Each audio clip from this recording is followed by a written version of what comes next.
সাকিবের তো রুচি আছে, সাকিব তো সব নায়িকার সাথে কাজ করবে না।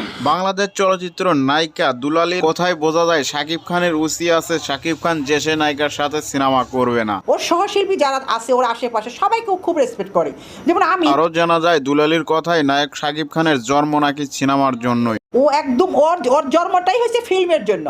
এই অভিনেত্রী আরও জানান যে শাকিব যখন বাংলাদেশ চলচ্চিত্র জগতে আসে তখন আমি কালিয়া ছবির শুটিং করি। আর সাকিব যখন আসে তখন মনে হয় আমি কালিয়া ছবি শুটিং করি ওই সময়টা। Superstar Shakib Khan super hero হওয়ার জন্য অনেক চেষ্টা করেছেন চলচ্চিত্র জগতে, সে কথাও জানালেন তিনি। সাকিব অনেক অনেক পরিশ্রম করছে, ওর ধৈর্য এই আছে। অভিনেত্রীর কথায় বোঝা যায় কষ্ট করলে কৃষ্ট মেলে। শাকিব খান যেহেতু কষ্ট করেছে সেহেতু বলিউডে চান্স পাওয়া তার জন্য স্বাভাবিক ছিল। বাংলাদেশের ছেলে আজকে কোথায় গেছে বলেন আপনি? বোম্বের মতো জায়গায় গিয়ে ছবি করতেছে। সিনেমা জগতে তার মতো ধৈর্যশীল ব্যক্তি আর একটাও খুঁজে পাওয়া যায়নি।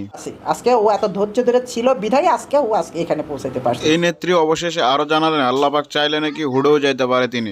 হয়তো আল্লাহ পাক চাইলে ও হলিউডও যাইতে পারে, এসব হলো নসিব। সো গাইস, আমার এই ভিডিও যদি আপনাদের ভালো লাগে তাহলে লাইক, কমেন্ট, সাবস্ক্রাইব করুন।